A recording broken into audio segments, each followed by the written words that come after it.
नमस्कार। मैं हिमांशु कुलियाल एक बार फिर से आपका स्वागत करता हूं मेरे YouTube चैनल कॉम्पिटिटिव स्टडी में।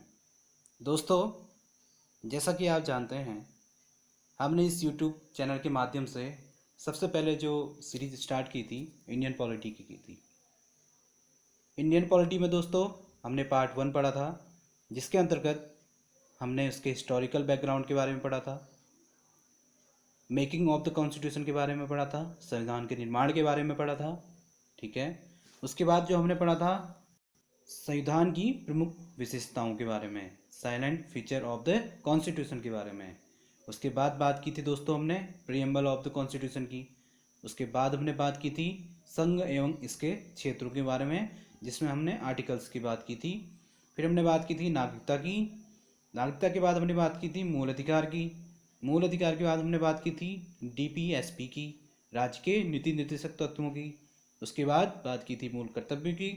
उसके बाद हमने लास्ट चैप्टर जो पढ़ा था पार्ट 1 का, संविधान के संशोधन की बात की थी वहाँ पे दोस्तों। उसके बाद हमने अपना अगला पार्ट शुरू किया था इंडियन पॉलिटी पार्ट 2, जिसके अंतर्गत हम बात कर रहे थे सिस्टम ऑफ गवर्नमेंट के बारे में, हमारी सरकार की प्रणाली के बारे में। दोस्तों, इसी बीच हमने इसमें एक पहला चैप्टर पढ़ लिया था संसदीय व्यवस्था, पार्लियामेंट्री सिस्टम। आशा करता हूँ आपको वह वीडियो पसंद आई होगी। अगर आप इस चैनल पर नए जुड़े हैं तो उस वीडियो को ज़रूर देखें और पार्ट 1 से रिलेटेड सभी वीडियो अवश्य देखें। उसका लिंक डिस्क्रिप्शन बॉक्स में आपको दे दूँगा। दोस्तों, अगर आपको मेरी वीडियो पसंद आती हैं तो इससे ज़्यादा लाइक करें, शेयर करें और सब्सक्राइब करें। अगर आप जितना ज़्यादा इसे लाइक करेंगे, शेयर करेंगे, सब्सक्राइब करेंगे, उतना ज़्यादा मनोबल बढ़ेगा, उतना अच्छा मैटर यहाँ पे मिलता रहेगा। दोस्तों, आपका यह विश्वास ही हमें आगे बढ़ने को प्रेरित करता है। तो दोस्तों, इसी कड़ी में आज हम पार्ट 2 इंडियन पॉलिटी पार्ट 2 में शुरू करने जा रहे हैं केंद्र राज्य संबंध, सेंटर स्टेट रिलेशंस। ठीक है। तो दोस्तों, हमारे केंद्र और राज्य के बीच के संबंध कैसे हैं, उनके बारे में आज हम चर्चा करने जा रहे हैं। दोस्तों, शुरू करते हैं आज की video central state relation. Okay.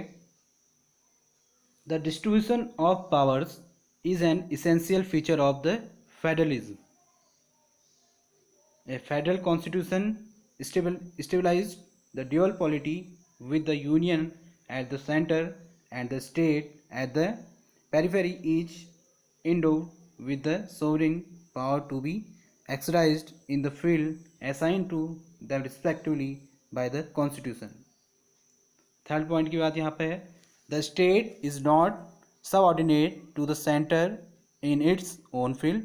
The authority of one is to coordinate with the other.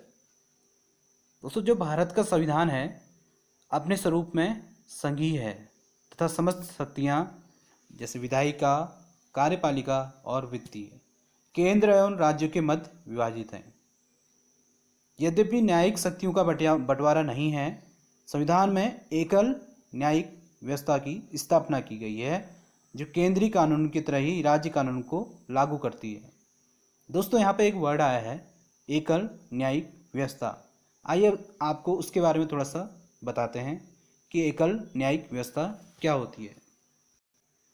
इस व्यवस्था के अंतर्गत दोस्तों एकल सरकार राष्ट्रीय सरकार होती है जो क्षेत्रीय सरकार बना सकती है।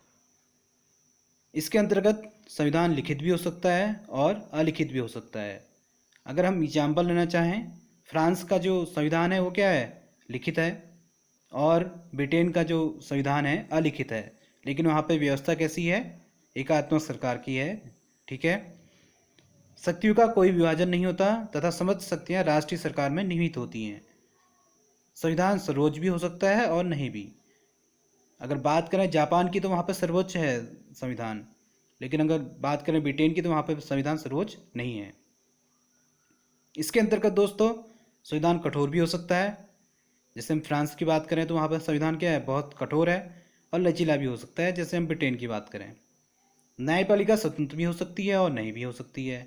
विधायिका द्विसदनीय भी हो सकती है जैसे ब्रिटेन में है, और एक सदनी भी हो सकती है, जैसी चीन में है। ठीक है दोस्तों, ये थी एकल व्यवस्था की बात। यद्यपि केंद्र एवं राज्य अपने अपने क्षेत्रों में प्रमुख हैं, तथापि संघीय तंत्र के प्रभावी कार्यान्वयन को सुनिश्चित करने के लिए इनके मध्य अधिकतम सहभागिता एवं सहकारिता आवश्यक है। इस तरह संविधान ने केंद्र राज्य संबंधों को लेकर विभिन्न मुद्दों पर व्यवस्थाएं स्थापित की हैं। केंद्र एवं राज्य के संबंधों का अध्ययन 3 दृष्टिकोणों में किया जा सकता है। ठीक है, in the Indian federal setup the constitutional divides power between central and states. दोस्तों, ये 3 जो शक्तियां हैं या 3 दृष्टिकोण हैं, वो कौन कौन से हैं? Legislative, administrative and financial. विधायी संबंध, प्रशासनिक संबंध और वित्तीय संबंध। दोस्तों, सेंट्रल स्टेट रिलेशंस के जो टॉपिक है, इसके अंतर्गत हमने 3 पॉइंट को चर्चा करनी है, 3 पॉइंट की चर्चा करनी है। पहला पॉइंट जो हमारा है लेजिस्लेटिव, दूसरा जो है एडमिनिस्ट्रेटिव और तीसरा जो है फाइनेंशियल। विधायी संबंध, प्रशासनिक संबंध और वित्तीय संबंध। आइए शुरू करते हैं लेजिस्लेटिव। लेजिस्लेटिव रिलेशंस, विधायी संबंध। संविधान के भाग कितने में है? 12th में है। ठीक है दोस्तों, मैं अनुच्छेद 245 से लेके 255 तक केंद्र राज्य विधायी संबंधों की चर्चा की गई है। ठीक है दोस्तों, भाग 11th में, भाग 12th में नहीं, भाग 11th में अनुच्छेद 245 से 255 तक केंद्र राज्य विधायी संबंधों की चर्चा की गई है। इसके अतिरिक्त कुछ अन्य अनुच्छेद भी इस विषय में संबंधित हैं। The various legislative dimensions shared between central and state are mentioned below. इससे पहला क्या है? Related to territorial powers. ठीक है दोस्तों, किसी अन्य संघीय संविधान की तरह भारतीय संविधान भी केंद्र एवं राज्य के बीच उनके क्षेत्र के हिसाब से विधायी शक्ति का बंटवारा करता है। इसके अतिरिक्त संविधान 5 असाधारण परिस्थितियों के अंतर्गत राज्य क्षेत्र में संसदीय विधान सहित कुछ मामलों में राज्य विधानमंडल पर केंद्र के नियंत्रण की व्यवस्था करता है। इस तरह केंद्र राज्य विधायी संबंधों में मामलों में 4 स्थितियां हैं, जैसा कि आपको यहाँ पर दिख रहा है। पहली स्थिति जो है related to territorial powers, related to territorial powers, केंद्र और राज्य विधान के सीमांत क्षेत्र। ठीक है, इसमें अगले जो पॉइंट आते हैं विधायी विषयों का बंटवारा, राज्य क्षेत्र में संसदीय विधान, और लास्ट जो पॉइंट आता है राज्य विधान या राज्य विधान पर केंद्र का नियंत्रण। आइए शुरू करते हैं। केंद्र और राज्य विधान का क्षेत्रीय विस्तार के बारे में चर्चा करते हैं। संविधान ने केंद्र और राज्य को प्रदत्त शक्तियों के संबंध में स्थानीय सीमाओं को लेकर विधायी संबंधों को निम्नलिखित तरीके से परिभाषित किया है। ठीक है दोस्तों, उसमें सबसे पहला आर्टिकल क्या आता है? 245 first, parliament is competent to make law for whole or any part of territory of India. Legislators of state may make law for whole or any part of state. संसद पूरे भारत या इसके किसी भी, संसद क्या कर सकती है दोस्तों? संसद पूरे भारत या इसके किसी भी क्षेत्र के लिए कानून बना सकती है। भारतीय क्षेत्र में राज्य शामिल हैं। केंद्र शासित राज्य और किसी अन्य क्षेत्र को भारत के क्षेत्र में माना जाता है। अगला आर्टिकल क्या कहता है दोस्तों? Article 245 second, laws made by parliament can have extra territorial effect outside of Indian territory. Laws of parliament also governs the Indian subjects and their property in any part of the world. राज्य विधानमंडल पूरे राज्य या राज्य के किसी क्षेत्र के लिए कानून बना सकता है। राज्य विधानमंडल द्वारा निर्मित कानून को राज्य के बाहर के क्षेत्रों में लागू नहीं किया जा सकता, सिवाय जब तक राज्य और वस्तु में संबंध पर्याप्त हो। ठीक है दोस्तों, आर्टिकल 245 फर्स्ट और आर्टिकल 245 सेकंड क्या कहते हैं समझ आ गया। बढ़ते हैं आगे। केवल संसद अकेले अतिरिक्त क्षेत्रीय विधान बना सकती है। इस तरह संसद का कानून भारतीय नागरिक एवं उनकी विश्व में कहीं भी संपत्ति पर लागू होता है। यद्यपि संविधान ने क्षेत्रीय न्याय क्षेत्र के मामले पर संसद पर कुछ प्रतिबंध भी लगाए हैं। दूसरे शब्दों में कहा जाए, संसद के कानून निम्नलिखित क्षेत्रों में लागू नहीं होते। दोस्तों पहला क्षेत्र क्या है? पहला क्षेत्र है for certain duties like Andaman and Nicobar, Lakshadweep and Dadra and Nagar Haveli, regulations made by the President have the same force as the Act of Parliament, and such regulations may repeal or amend a law made by Parliament in relation to such territory. राष्ट्रपति 4 केंद्र शासित क्षेत्रों में शांति, उन्नति एवं अच्छी सरकार के लिए नियम बना सकते हैं। ये हैं अंडमान एवं निकोबार द्वीप समूह, लक्षद्वीप, दादरा एवं नागर हवेली और दमन व दीव। इस प्रकार बनाया गया विनियम संसद के किसी अधिनियम के समान ही प्रयोज्य और प्रभावी होगा।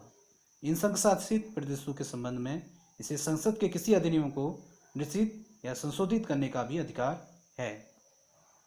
तो दूसरा पॉइंट है दोस्तों यहाँ पे, the applications of acts of parliament to any schedule area may be barred or modify by notifications made by the governor. राज्यपाल को इस बात की शक्ति प्राप्त है कि वह संसद के किसी विधेयक को सूचीबद्ध क्षेत्र में लागू ना करे या उसमें कुछ विशेष संशोधन कर लागू से करे। इसमें थर्ड जो है, गवर्नर ऑफ आसाम में direct that any other act of parliament shall not apply to an autonomous district or tribal regions. Similar powers have been vested with president regarding tribal regions in the state of Meghalaya, Tripura and Mizoram. Assam का राज्यपाल संसद के किसी विधेयक को भी जनजातीय क्षेत्र में प्रयोग न कर या कुछ विशिष्ट परिवर्तन के साथ लागू कर सकता है। राष्ट्रपति को भी इस तरह की शक्ति जनजातीय क्षेत्रों मेघालय, त्रिपुरा एवं मिजोरम के लिए प्राप्त हैं। ठीक है दोस्तों, बढ़ते हैं आगे। बात करेंगे इसका सेकंड पॉइंट जो है related to the legislative powers, विधायी विषयों का बंटवारा कैसे हुआ है। संविधान में 7वीं अनुसूची में केंद्र और राज्य के बीच विधायी विषयों के संबंध में त्रिस्तरीय व्यवस्था को मान्यता दी है। सूची फर्स्ट में संघ सूची, सूची सेकंड में राज्य सूची और सूची थर्ड में समवर्ती सूची। In distribution subject matters between the centre and states our constitution makes followed Canadian scheme, however, they added one more list to it. Concurrent list, Government Act 1935 had threefold enumerations: federal, provincial, and concurrent. 3 lists are union list, state list, and concurrent list. ठीक है दोस्तों, subject mentioned in the union list are of national importance and only parliament is competent to make laws on these subjects. For state list, only the state have executive power to make law. ठीक है, बताते हैं दोस्तों ये क्या कहना चाह रहा है इस लाइन के माध्यम से। जो संघ सूची है दोस्तों, संघ सूची से संबंधित किसी भी मसले पर कानून बनाने की संसद को विशेष शक्ति प्राप्त है। इस सूची में इस समय 100 विषय हैं, जैसे रक्षा, बैंकिंग, विदेश मामले, मुद्रा, आणविक ऊर्जा, बीमा, संचार, केंद्र राज्य व्यापार एवं वाणिज्य, जनगणना, लेखा परीक्षा एक्सेट्रा, और भी सारे। यहाँ पे टोटल कितने मुद्दे हैं? 100 विषय हैं जो इसके अंतर्गत आते हैं। कॉन्करेंट लिस्ट की बात करें दोस्तों, a twilight zone where both the union and state are competent to make law without any conflict. In case of conflict between the central law and the state law, the central law prevails over the state law. समवर्ती सूची के संबंध में संसद एवं राज्य विधानमंडल दोनों कानून बना सकते हैं। इसी सूची में इस समय 52 विषय हैं दोस्तों, जैसे आपराधिक कानून प्रक्रिया, सिविल प्रक्रिया, विवाह एवं तलाक, जनसंख्या नियंत्रण और पर्यावरण नियोजन, बिजली, श्रम कल्याण, आर्थिक एवं सामाजिक योजना, दवा, अखबार, पुस्तक एवं छापा प्रेस एवं अन्य। 42वें संशोधन अधिनियम 1976 के तहत 5 विषय को राज्य सूची के समवर्ती सूची में शामिल किया गया है। वो क्या क्या हैं? शिक्षा, वन, नापतोल, घन, वन्य जीवों एवं पक्षियों का संरक्षण, न्याय का प्रशासन, उच्चतम एवं उच्च न्यायालय के अतिरिक्त सभी न्यायालयों का गठन। ठीक है दोस्तों, बढ़ते हैं आगे। अगर बात करें दोस्तों राज्य विधानमंडल को, तो राज्य विधानमंडल को सामान्यतः परिस्थितियों में राज्य सूची में शामिल विषयों पर कानून बनाने का अधिकार होता है। इस समय में 61 विषय हैं इसके बीच में। राज्य के पास क्या क्या है दोस्तों? सार्वजनिक व्यवस्था, पुलिस, जन स्वास्थ्य एवं सफाई, कृषि, जेल, स्थानीय शासन, मछली पालन, बाजार आदि ये विधान राज्यसभा के अंतर्गत आता है। ठीक है, इसके अंतर्गत जो भी कानून कानून आने कौन देखेगा? राज्य देखेगा। ठीक है, अवशिष्ट सूची से संबंध विषयों वे विषय जो 3 सूचियों में सम्मिलित नहीं होते पर विधान बनने का अधिकार संसद को है। इस अवशिष्ट शक्ति में अवशिष्ट करों के आरोपण के संबंध में विधान बनाने की शक्ति भी शामिल है। इस तरह स्पष्ट है कि विधायी एकता के लिए आवश्यक राष्ट्रीय महत्व के ऐसे मामलों को संघ सूची में शामिल किया गया। क्षेत्रीय एवं स्थायी महत्व एवं विविधता वाले विषयों को राज्य सूची में रखा गया। जिन विषयों पर संपूर्ण देश में विधायिका की एकरूपता वांछनीय है परंतु अनिवार्य नहीं, उन्हें समर्थित सूची में रखा गया। इस तरह संविधान अनेकता में एकता की अनुमति देता है। ठीक है दोस्तों, रेस्टिट्यूटिव पावर्स आर्टिकल 248 की बात कर सकते हैं। यही बात आर्टिकल 248 भी कहता है, parliament has exclusive power to make laws on the subjects not enumerated in any of the 3 list entry 97 of union list. Such powers include the power of making any law imposing a tax not mentioned in any of the 3 lists, whether a particular subject fall under the restitutory power or not is determined by court। ठीक है, बढ़ते हैं आगे दोस्तों। America में संघीय सरकार की शक्तियाँ संविधान में निहित है तथा अवशिष्ट शक्तियाँ राज्यों को प्रदान कर दी गई हैं। अगर बात करें ऑस्ट्रेलिया संविधान की, तो ऑस्ट्रेलिया संविधान में भी अमेरिका की तरह शक्तियों के एकल वर्णन की प्रकृति को अपनाया गया है। कनाडा में भी शक्तियों के आवंटन की दोहरी प्रकृति है, अर्थात संघीय और प्रांतीय तथा अवशिष्ट शक्तियाँ केंद्र में निहित हैं। भारत सरकार अधिनियम 1935 त्रिस्तरीय महत्व के मामलों की व्यवस्था करता है, अर्थात संघीय, प्रांतीय एवं समवर्ती। वर्तमान संविधान इस अधिनियम के मामलों को एक अंतर के साथ अपनाता है। खास शक्तियाँ उस समय न तो संघीय विधायिका को दी गई थी न प्रांतीय विधायिका को, बल्कि भारत के गवर्नर जनरल को दी गई थी। इस मामले में भारत के कनाडा पद्धति को अपनाया था। संविधान में संघ सूची को राज्य एवं समवर्ती सूची के ऊपर रखा गया है और समवर्ती सूची को राज्य सूची के ऊपर रखा गया है। संघ सूची एवं राज्य सूची के बीच टकराव होने की स्थिति में संघ सूची मान्य होगी। यही व्यवस्था संघ सूची और समवर्ती सूची के मामले में भी यही स्थिति होगी। समवर्ती एवं राज्य सूची में संघर्ष की स्थिति पर पूर्व वाली मान्य होगी। दोस्तों, अगर बात करें इसकी अपवाद के बारे में, यदि समवर्ती सूची के किसी विषय को लेकर केंद्रीय कानून एवं राज्य कानून में संघर्ष की स्थिति आ जाए तो केंद्रीय कानून राज्य कानून पर प्रभावी होगा। लेकिन इसमें एक अपवाद भी है। यदि राज्य द्वारा बनाया गया कानून राष्ट्रपति की सिफारिश के लिए सुरक्षित है और उसे राष्ट्रपति की सहमति मिल जाती है तो राज्य का कानून प्रभावी होगा। लेकिन संसद भी इस पर कानून बना सकती है। दोस्तों, ये इसका क्या है? अपवाद है।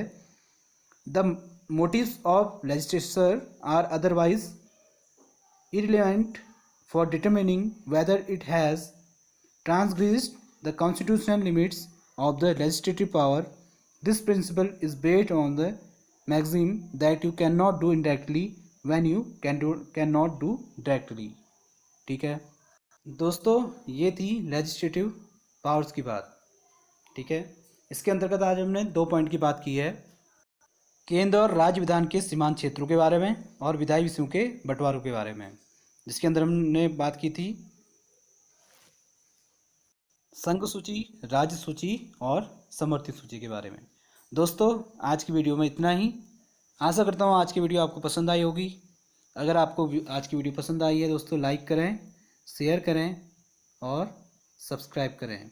दोस्तों, कल की वीडियो में इसी से आगे इसके 2 जो और पावर्स होती हैं, जो 2 और इसके क्या होते हैं, स्थितियां हैं, राज्य क्षेत्र में संसदीय विधान और राज्य विधान पर केंद्र का नियंत्रण, इनके बारे में चर्चा करेंगे। तब तक के लिए खुश रहिए, आसपास सफाई रखिए। मिलते हैं कल नई वीडियो के साथ। तब तक के लिए नमस्कार।